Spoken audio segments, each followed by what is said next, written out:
Hi guys, hope everyone's well and welcome back to the Improvement Podcast. So in this episode today, I'm going to touch on how to grow your back. And basically dive into the ins and outs of how I like to program back training for my clients, how I believe you can maximize how much growth you can just take place in your back. So in terms of back training, I like to structure it into 4 different movements. So the first one being the Lat Focus Movement, which just means it targets your lats.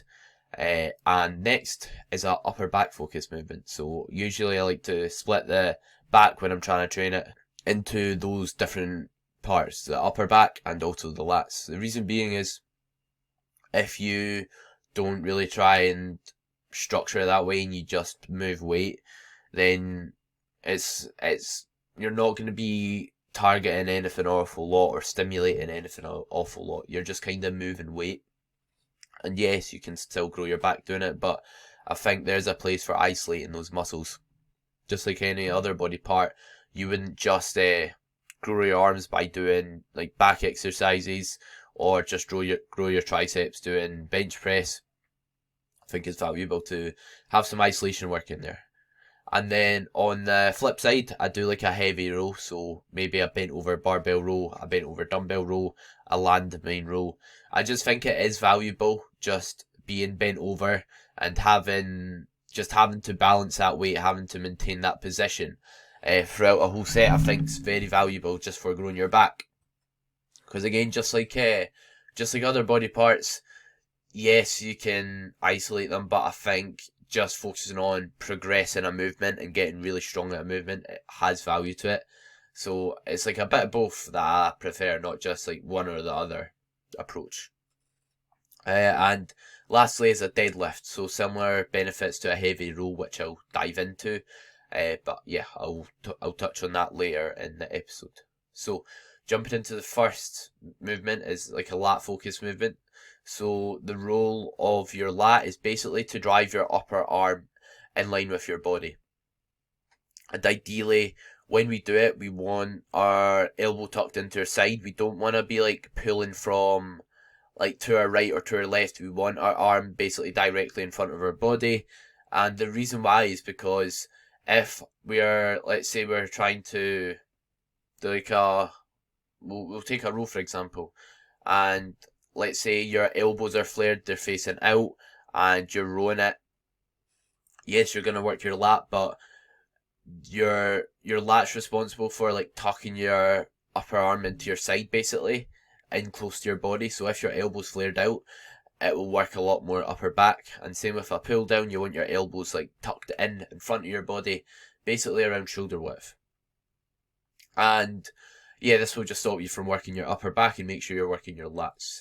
And you want to focus on, usually, obviously like there's every movement's different, it's not like one cue applies for every movement, but usually you want to be dragging your elbow towards your hip instead of like flaring it out in line with your chest. So you want to try and drive your elbow low, and again, that would just mean you work your lat as much as possible. And as for what grip you want when you're trying to target your lats, you want a neutral or supinated grip or semi-supinated. So supinated, a good way to remember it, I think I got taught this either in school or college. Pretend you're carrying soup. Which way does your hand go if you're carrying a bowl of soup with your hand under it? Your palm would face up, so that's supinated. So there's a wee tip for you. And the reason you want like a neutral basically means when your palm's facing in, or semi-supinated is because visualize doing a row right now. So unless you're in public, if you're just in your house or whatever, if you're on your own, visualize just rowing into your side, face your palm towards the floor and row, and then after that, face your palm up as high as you can, and then row. You'll see when your palm's facing up, your elbow's tucked into your side. And as I touched on beforehand, this is going to basically allow you to train your lats as effectively as possible, because we want to keep our elbow tucked in and not our elbows flared. We want it nice close to the body, basically in line with our shoulder. And also when you're trying to train your lats, this applies for if you're trying to do like a lat pull down or a rowing movement, you want to keep your abs crunched. So a big mistake I see is people lifting their chest up really high and you might feel like a nice squeeze when you do this. However, when you do that, when you lift your chest up, let's say on a lat pull down and put it towards it, you are shortening the range of motion you can train your lat through. And as a result, we obviously aren't going to train our lat more effectively because, yes, there's a few exceptions, but for the most part, we want to be training our muscles through a large range of motion. And it will basically allow you to train your lat through a stretch position, keeping your abs nice and crunched and tight and not arching your back. Because if we're not taking it through a large range of motion, we're not training it in the stretch position, which is where we build muscle best. And in terms of what movements to do for your lats, so it could be like a neutral grip lat pull down, it could be like a neutral grip like row, and you want like an attachment that's around shoulder width. If it's a bit less than shoulder width, that's not the end of the world. Or you can put D handles on a bar, that can work well. Or basically, if you're doing a machine, you want to have the seat up high, you want to drive your elbow low to your hip, and you want to have a grip where your palms are facing either in or up slightly. So that's what I focus on during lat focus movements. As for next up, upper back. So trying to target your upper back is basically the opposite. So your upper back, there's many muscles in your upper back. So like there's your rhomboids, there's your traps, there's your rear delts. There's quite a few muscles, but I don't think we need to isolate all of them, especially as a beginner. You really, really don't need to. So in terms of training your upper back, you want to basically allow your shoulders to move forward at the bottom of exercises. So you want to be careful because with, let's say, like a bent over row without a chest support, it might be a bit harder to maintain a flat back or a neutral spine, whatever you want to call it, if you don't have that support and you're letting your shoulders come forward. You can be a bit, your balance can be a bit poorer and you can just have a hard time maintaining that position. So that's something to consider. So you don't really want to excessively focus on letting your shoulders come forward if you've not got a chest support. But if you're on a T-bar row or a row machine, you want to basically allow your shoulders to move forward a lot, because one of the roles of your upper back is to basically retract your shoulders, which means pull them back. So when you get out the bottom of position of a row, let's say your shoulders all the way forward, when you move your shoulders back, that's your upper back working. So again, it'll just help us target our upper back as much as possible, take it through as large a range of motion as we can. And unlike when we're training our lats, we want our elbows to be flared. So there's not really a specific amount it depends on the exercise, but we don't need our elbows tucked right into our side. We don't want to be driving our elbows towards our hip. We want to be just driving them back, basically. That's the best tip I can give you. And as for your grip, as I said earlier, if your palms face down and you just do a row in midair, you'll see your elbows flare out more than if your palms are up. So as a result, I think that you should, I believe it's shown anyway, that a neutral or pronated grip is more beneficial for targeting your back. So neutral being palms facing in, and a pronated grip is when your palms are facing down. Again, your palms don't have to be directly facing down, but in between neutral and facing down is probably a good idea. And yeah, the higher your elbows are, let's say you're doing we'll take a cable row for example, just where you sit on one of those seats and you've got that foot platform and you just put a flat bar on it, and let's say you're rowing it. If you row it really, really high up on your chest, that's going to be getting muscles higher up in your upper back. Whereas if you're going to be rowing it, let's say to your lower chest, that's not going to be quite getting a lot of lat involvement, but it'll be training more your mid back. So again, it doesn't matter an awful lot. You don't need to obsess over training one muscle in your upper back. But yes, if you've been training for 20 years and you've got a glaring weakness in your back, it might be important or beneficial, but you probably aren't if you're listening to this. You also could do with a chest support. Like I said, they can be beneficial, although you don't need them. Next up, so I touched on at the start, I like a bent over row where you're just not got any chest support. You're just basically bent over, you're handling that weight, you're keeping that neutral spine, and you're just spending time bent over with a lot of weight being supported. And what I recommend you do on this is control the weight, control the exercise, just like anything. Control the weight down, don't rush it. But you don't really have to focus on squeezing anything here. This is just a good opportunity to just move weight from A to B with good form. Because I think there's a place for focusing on like squeezing a muscle and then focusing on just moving weight. Like a deadlift, you don't really want to be focusing on squeezing your muscle, but let's say like a chest supporting machine, that could be a better place to do so.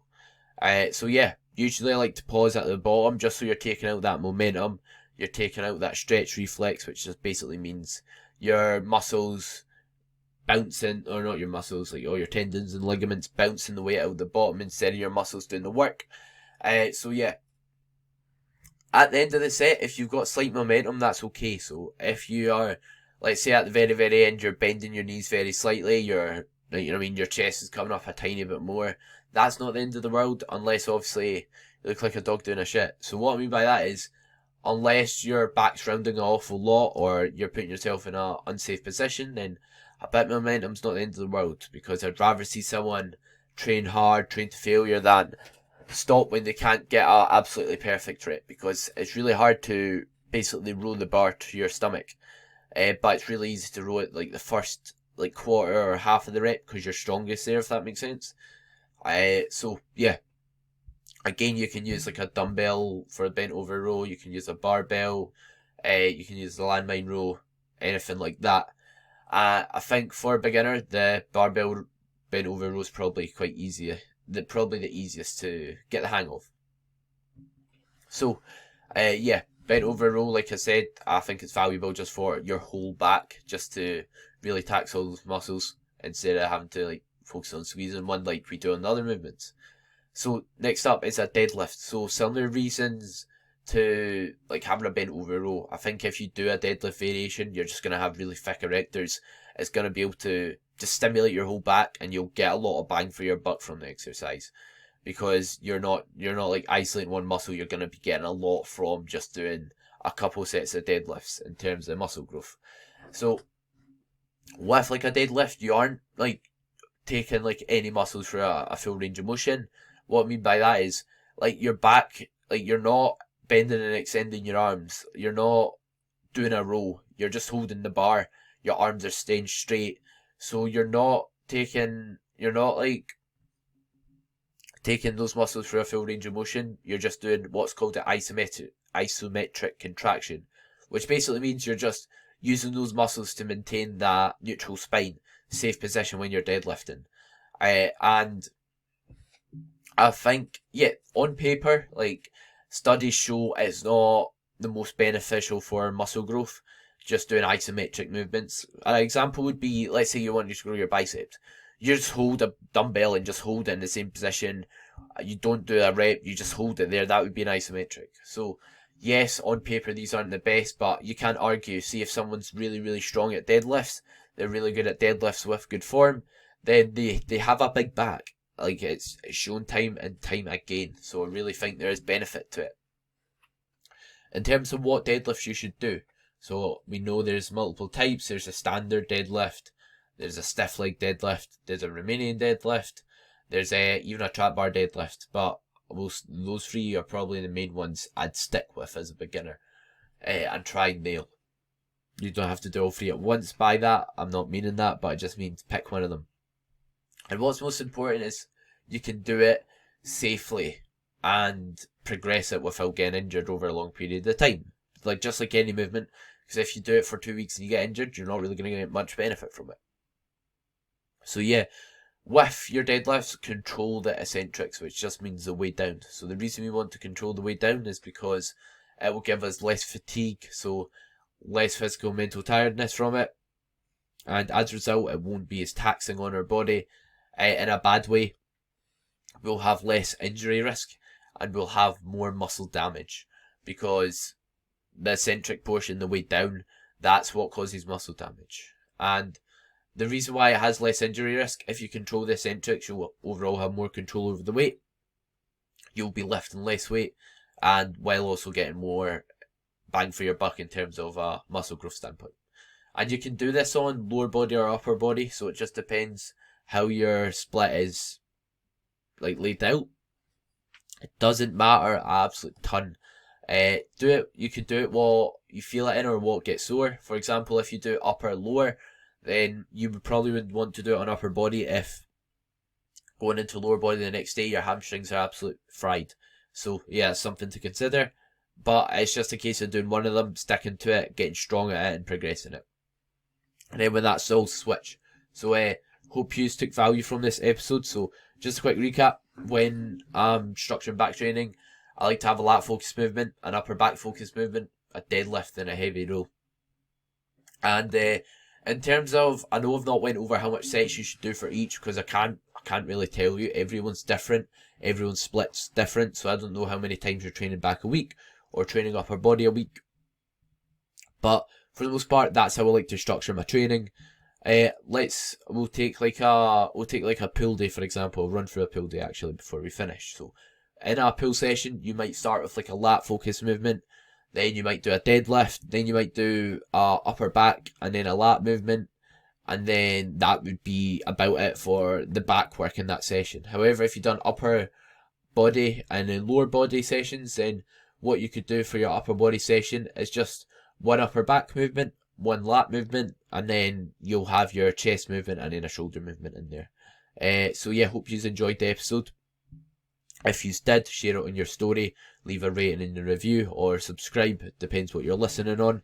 And if anyone is interested in losing body fat, I have got a challenge coming out in the near future, so stay tuned for that. If you want to find out more about it, just DM me on Instagram, and keep an eye out for posts that I'll be putting out very, very soon regarding it. But yeah, there will be limited spaces, so I'll probably cap the challenge. So if you want to get in for it and you want to definitely get a space in, let me know sooner rather than later. So hope everyone has a great week, and thank you for listening.